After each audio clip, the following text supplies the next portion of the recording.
first important step is to be informed. We want to be aware of the latest guidance out there from the CDC, the EPA, local health and state health departments, any guidance coming down from MSDE. And we want to make sure that we have the proper things in place. So we need to make sure that we have an ample supply of cleaning products, hand sanitizer.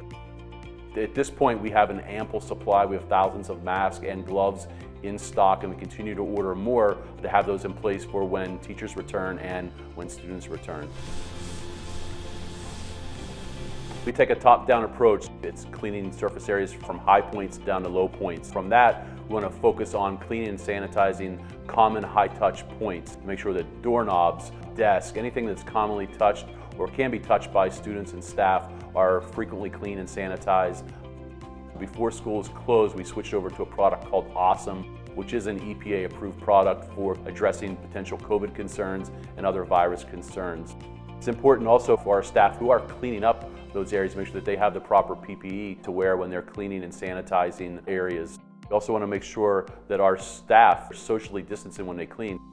We also want to make sure that we have sanitizing wipes available for staff in work areas, cubicles, classrooms, so at their own discretion they can use those throughout the day as they go about doing their daily duties as well.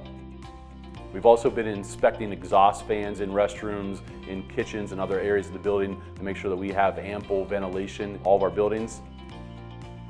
We're currently involved in routine flushing of the water lines in all of our buildings. With the school closures, we've seen a tremendous decrease in the amount of water usage, and there are concerns that when you have water sitting in water lines for extended periods of time, staff or students can be exposed to Legionnaires. So we've been doing that throughout this pandemic, and we'll continue to do that until we have all students and staff back in schools.